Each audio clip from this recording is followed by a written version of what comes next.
প্রিয় দর্শক, স্বাগত আজ দুপুরে। আপনাদের সঙ্গে আছি আমি নুহাত সাওম। সবাইকে শুভেচ্ছা জানিয়ে শুরু করছি আজ দুপুরের আজকের আয়োজন। আজ থাকছে সংস্কৃতি, এনটিভি অনুষ্ঠান সূচি ও দুপুরের অতিথি। প্রথমেই থাকছে সংস্কৃতি। লালমাটিয়ার কলাকেন্দ্র ও দ্বীপ গ্যালারিতে অনুষ্ঠিত হচ্ছে ইন্টার আলিয়া আন্তঃপ্রসঙ্গত শীর্ষক বহুমাত্রিক যৌথ প্রদর্শনী। প্রদর্শনী চলবে 2 জুন পর্যন্ত।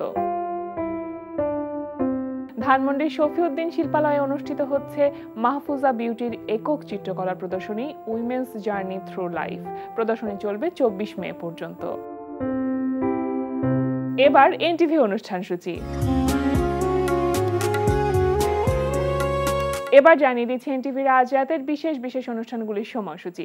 সন্ধ্যা 6টা 45 থাকছে গৌতম মণ্ডলের প্রযোজনায় অনুষ্ঠান অন্যরকম গল্প।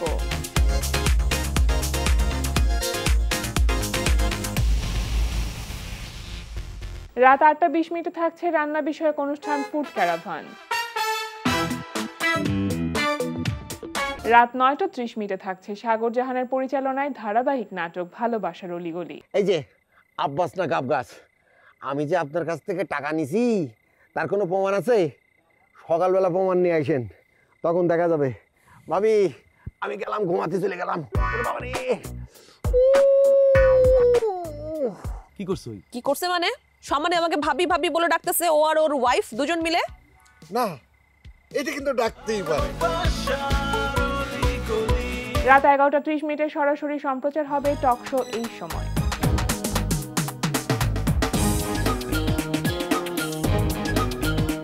এই ছিল এনটিভির আজ রাতের বিশেষ বিশেষ অনুষ্ঠানগুলির সময়সূচি।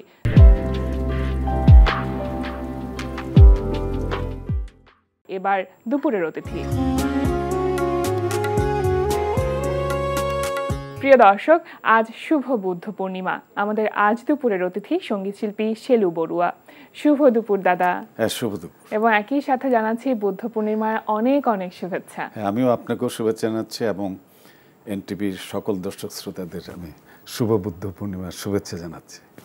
ভীষণ দারুণ একটি দিনে আপনাকে পেয়েছি, একটি বিশেষ দিনে আপনাকে পেয়েছি। আপনার কাছ থেকে গান শুনবো, কিন্তু তার আগে শুনি যে যেহেতু আজকে বুদ্ধ পূর্ণিমা, আজকের দিনটা কিভাবে কাটানো হয় সাধারণত সকাল থেকে? আপনারা সবাই জানেন যে আজকে ত্রিস্মৃতি বিজড়িত, আজকে আমাদের সবচেয়ে পবিত্র দিবস। জি। একই দিনে ভগবান সম্মুখ সম্বুদ্ধ জন্মগ্রহণ করেছিলেন, তারপর বুদ্ধত্ব লাভ করেছিলেন এবং মহাপরিনির্বাণ লাভ করেছিলেন, এবং 3টা স্মৃতি বিজড়িত আজকের এই শুভ দিন। সুতরাং আমাদের সারা বিশ্বের বৌদ্ধদের জন্য সবচেয়ে পবিত্র দিন আজকে। তা আজকে আমরা সারা দিনই আমরা ব্যস্ত থাকি বিভিন্নভাবে। যেমন সকালে সবাই যার যার বাড়িতে বুদ্ধ পূজা করে, ফুল দিয়ে, ফল দিয়ে, মিষ্টি দিয়ে। তারপর দুপুরে সবাই বিহারে যায়, বিহারে তারা বন্দনা করে, বুদ্ধকে বন্দনা করে। তারপর আমাদের ধর্মীয় গুরুদের পিণ্ডদান করে। তারপর সবাই সবার যার যার বাড়িতে গিয়ে সবাই তাদের আত্মীয় স্বজনের কাছে যায়, তারপর খাওয়া দাওয়া করে। মিষ্টিটা আমাদের খুব প্রমিনেন্ট এই দিনে। আচ্ছা। তারপর সন্ধ্যায় সবাই প্রদীপ পূজা করে, তারপর পঞ্চশীল গ্রহণ করে, অষ্টশীল গ্রহণ করে, বিভিন্ন ধর্মীয় অনুষ্ঠান তারা গ্রহণ করে। জি, যেমনটা হয় দাদা যে আমাদের যখন ঈদ হয় কিংবা যখন পূজা হয় তখন নতুন জামা কাপড় নেওয়ার একটা বিষয় থাকে, সেটা কি বুদ্ধ পূর্ণিমার দিন আপনাদের থাকে? হ্যাঁ, অবশ্যই, যার যার সামর্থ্য অনুযায়ী।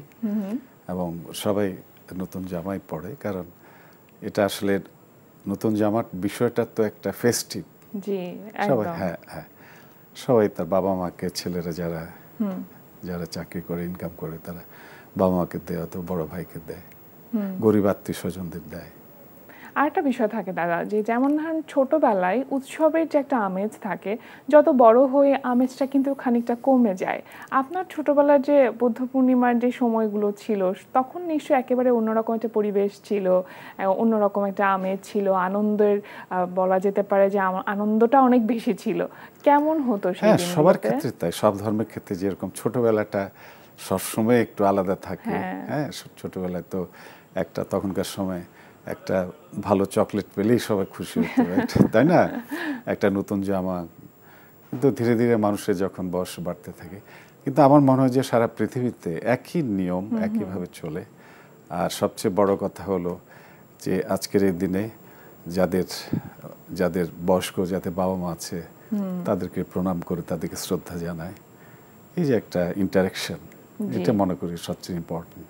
হ্যাঁ, এবং সেই দিনগুলোর কথা মনে পড়ে এখনো মনে হয় যে নস্টালজিক লাগতে থাকে। নিশ্চয়ই নিশ্চয়ই নিশ্চয়ই নস্টালজিক লাগে। এবং সবচেয়ে হলো যে আমাদের যেমন অনেক গ্রাম আছে যেখানে বৌদ্ধ মেজরিটি, যেমন আমার যে গ্রাম আবুরখিল, আমার গ্রামের নাম হচ্ছে চিটাঙ্গের আবুরখিল, ওখানে বুদ্ধিস্ট মেজরিটি। তারপর ধরুন রাঙ্গুনিয়া, আমার শ্বশুরবাড়ির রাঙ্গুনিয়া, ওখানে অনেক বৌদ্ধ। তো ওখানে কিন্তু একটা আলাদা পরিবেশ। তারপর আমাদের কথা বাদই দিলাম, শুধু তো আমরা না, বাংলাদেশে তো যারা উপজাতি আছে, চাকমা আছে, মারমা আছে, তারাও কিন্তু বৌদ্ধ। এবং ওখানে তো অসম্ভব মানে আনন্দে করে। এবং আপনারা জানেন যে সারা পৃথিবীতে আজকে দিনটা ভেসাক ডে হিসাবে পালিত হয় সারা পৃথিবীতে। এবং এটা ইউনেস্কো কর্তৃক স্বীকৃত, এবং তারা এটাকে ভেসাক ডে হিসাবে সারা পৃথিবীতে এটা পালন করে। যেমন এবার থাইল্যান্ডে পালন হচ্ছে, এর আগে ভিয়েতনাম হয়েছে, বিভিন্ন দেশে পালন করা হয়। আচ্ছা দাদা, ছোটবেলার কথা বলছিলাম, আপনি তো গানের সাথে আছেন সেই ছোটবেলা থেকে। তো এই উৎসব মানেই তো গান। ছোটবেলায় কি গানের অনুষ্ঠানগুলো করা হতো তখন? হ্যাঁ, অবশ্যই। আমার ধরেন ছোটবেলা থেকে, তারপর ধরেন যখন বড় হচ্ছি, মানে বুদ্ধ পূর্ণিমা আসলে আমার দুটো প্রোগ্রামের জন্য তো খুবই ব্যস্ত হয়ে যায়। যেমন বেতারে, বাংলাদেশ বেতারে, বাংলাদেশ টেলিভিশনে, এবারও তাই। বাংলাদেশ টেলিভিশনে গতকাল রেকর্ডিং শেষ করে আমি গেয়েছি, আমি মিউজিক কম্পোজিশন করেছি। হ্যাঁ, তারপর টেলিভিশনের তাই। তো সুতরাং আমার যেহেতু আমি সবসময় একটা লিডিং সিঙ্গার ছিলাম, তো সুতরাং আমার জন্য খুবই ব্যস্ততা কাটতো এই দুটো দিন। গানের ব্যস্ততা সম্পর্কে আরো অনেক কিছু জানবো দাদা, কিন্তু তার আগে আপনার কণ্ঠে একটি গান শুনতে চাইবো। আজকে যেহেতু বুদ্ধ পূর্ণিমা, আমি মানে ভগবান বুদ্ধকে উদ্দেশ্য করে গানটা করছি আর কি। হ্যাঁ, এসো তুমি ওগো শাক্যমুনি, এসো মহা কারুণী, হিংসার অবসানে মৈত্রীর জয় গানে, হিংসার অবসানে মৈত্রীর জয় গানে, মুখরিত হোক দশদিক, এসো মহা কারুণী। ভুবনে আজি বহে আনন্দ ধারা, কম্পিত পুলকিত চন্দ্র তারা, এই শুভ লগনে নবপ্রাণ স্পন্দনে, এসো তুমি নির্ভীক, এসো মহা কারুণিক, এসো তুমি ওগো শাক্যমুনি, এসো মহা কারুণিক। বাহ,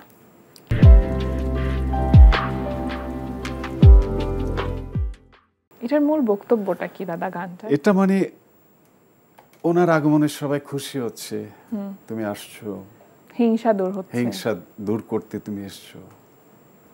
বাহ, এই আর কি। দাদা বলছিলেন যে এখন গান নিয়ে বেশ ব্যস্ত আছেন, বেশ প্রোগ্রাম করা হচ্ছে এখন।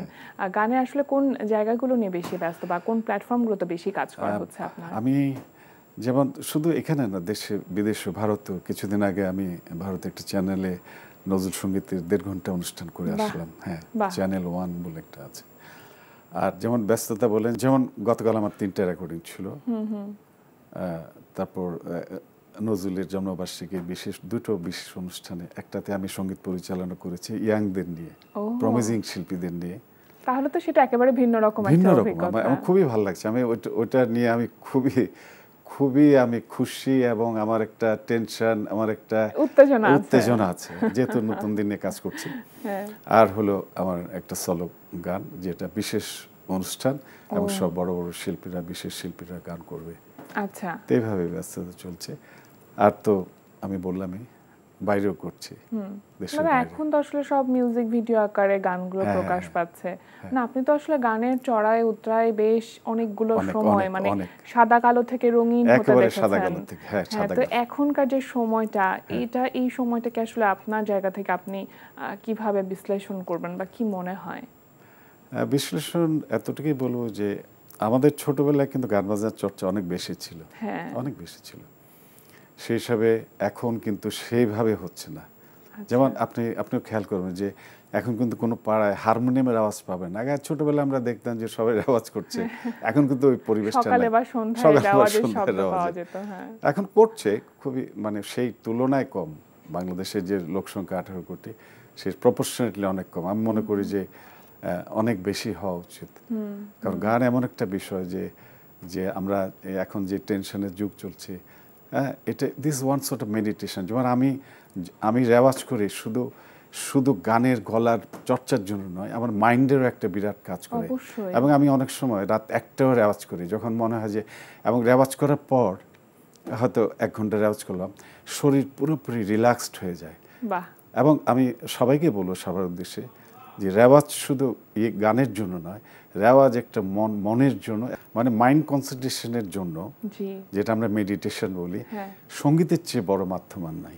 আচ্ছা দাদা, আমার ভীষণ জানতে মন চাচ্ছে যে আপনার ছোটবেলাটা কিভাবে কেটেছে বা গানের সাথে আসলে কিভাবে আপনার যাত্রাটা শুরু হলো? ছোটবেলা তো আমার খুব রিচ ছিল ছোটবেলা। আমি 1969 হোল ইস্ট পাকিস্তানে তখনকার, আমি হোল ইস্ট পাকিস্তান নজরুল সঙ্গীতে গোল্ড মেডেল পেয়েছিলাম।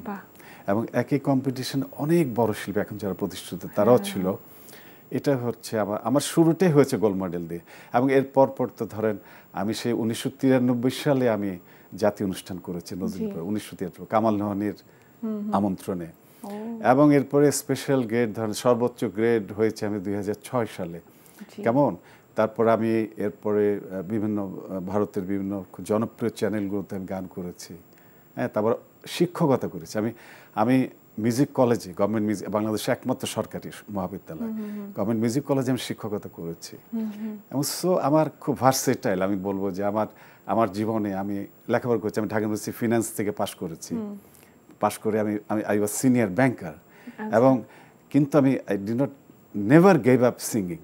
এবং আমি সবসময় চর্চা চালিয়ে গেছি। সিঙ্গিংটা পাশে থেকে একেবারে আমি এমন আছে, আমি প্রেস ক্লাবের মেম্বার এবং প্রেস ক্লাবের ইলেকশন কমিশনার ছিলাম। আমি প্রেস ক্লাবের বাগানে শুরু করেছি।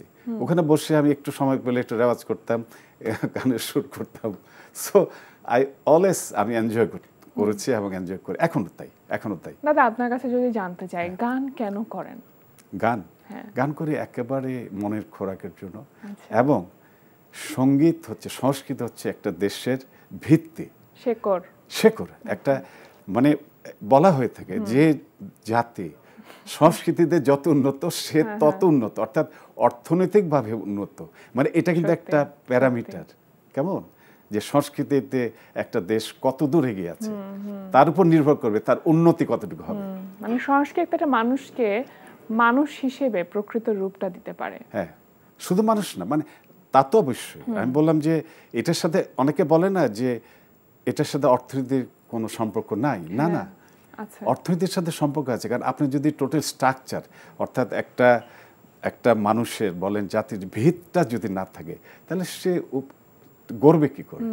এই জন্য সংস্কৃতি সবসময় আমি মনে করি সবারই, শুধু জাতি হিসেবে না, পরিবার ইন্ডিভিজুয়ালি গান বাজনা করা উচিত, নাহলে কবিতা আবৃত্তি করা উচিত, না হলে নাটক করা উচিত। শুধু সংস্কৃতি চর্চার সাথে থাকা উচিত। নতুন কোনো কাজ করা হচ্ছে দাদা গান নিয়ে এখন? নতুন আমি নজরুল সঙ্গীতের ভিডিও করছি, মিউজিক ভিডিও। আমার কতগুলো ইউটিউবে আছে। আরেকটা বলি আপনাকে, আমার একটা চ্যানেল আছে নজরুল সঙ্গীত আদি সুরে। এটা আমি 100 গান পূর্ণ করেছি। এটা একটা প্রশিক্ষণ কার্যক্রম। যারা নতুন নজরুল সঙ্গীত শিখছে, শুধু বাংলাদেশে নয়, বিদেশেও যারা নজরুল সঙ্গীত শিখতে চায় আমার এই চ্যানেল থেকে শিখতে পারবে। এখানে 100 গান আমি পূর্ণ করেছি এবং এই পূর্ণতা আমি সেলিব্রেটও করেছি। আমি একটা স্মরণিকা করেছি। কেমন? এটা কিন্তু আমি মানে সেটা আদি সুরটা দিয়েই করা আদি হয়েছে সুর দিয়ে করা, কারণ আমরা এখন আদি সুর নিয়ে কাজ করছি এবং এটা সব বড় বড় পত্রিকা নিউজ করেছিল যে ভারত বাংলাদেশে প্রথম চ্যানেল, ইউটিউব চ্যানেল যারা নজরুল সঙ্গীত আদি সুর নিয়ে কাজ করছে। মানে কত চমৎকার একটা আর্কাইভ থেকে যাচ্ছে কিন্তু, তাই না? নিজের একটা স্কুল তো করতে পারতেন, বা সেটা নিয়ে কি কোনো চিন্তা ভাবনা কখনো কাজ করেছেন? হ্যাঁ, স্কুল তো আমি স্কুল করতে পারি আসলে।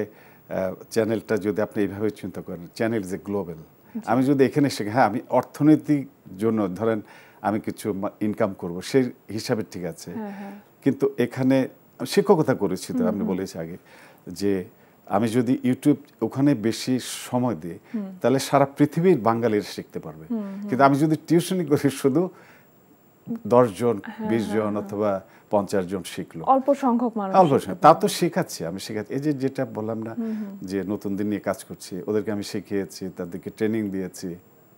জি দাদা, কথা বলতে তো ভীষণ ভালো লাগছিল আপনার সাথে। একেবারে শেষের দিকে আমরা চলে এসেছি, আপনার কণ্ঠে আরো একটি গান শুনতে চাইবো আমরা। কোন গানটি শুনবো? আচ্ছা, আমাদের ভগবান বুদ্ধ, গৌতম বুদ্ধ তো রাজা ছিলেন, রাজপুত্র ছিলেন। এটা কিন্তু একটা খুবই সিগনিফিক্যান্ট যে রাজার রাজপুত্র হয়ে যে সংসার ত্যাগ করা, যে মানুষের কতটুকু স্যাক্রিফাইস করলে যে একজন রাজা সে সংসার ত্যাগ করে, যে জানে যে তার সমস্ত সুখ কনফার্মড, কিন্তু উনি বলতে যাচ্ছেন যে এটা পার্মানেন্ট নয়, পার্মানেন্ট হচ্ছে একমাত্র নির্মাণ লাভ।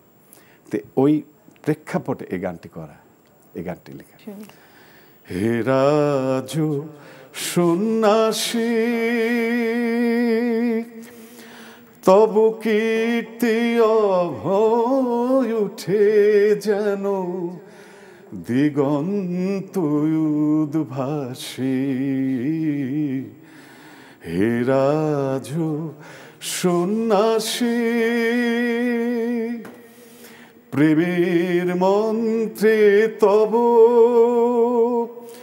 সুর জাগুক অভিনব, প্রেমের মন্ত্রে তব সুর জাগুক অভিনব, মৃত্যু রুধি পন্থা তব উঠুক রে প্রকাশে। হে রাজু সন্ন্যাসী। দারুণ একটা গান শোনালেন দাদা, ভীষণ ভালো লাগলো আজকে আমাদের আয়োজনে এসে আমাদের আয়োজনটাকে মুখরিত করে দেবার জন্য, আজকে এই বিশেষ দিনটাকে বিশেষ করে তোলবার জন্য অনেক অনেক ধন্যবাদ আপনাকে। আমিও আপনাকে ধন্যবাদ জানাচ্ছি এবং বিশেষ করে এনটিভিকে আমি ধন্যবাদ জানাই, কৃতজ্ঞতা জানাই। একটা জনপ্রিয় চ্যানেল আমাকে আজকের এই বিশেষ দিনে আমন্ত্রণ জানানোর জন্য।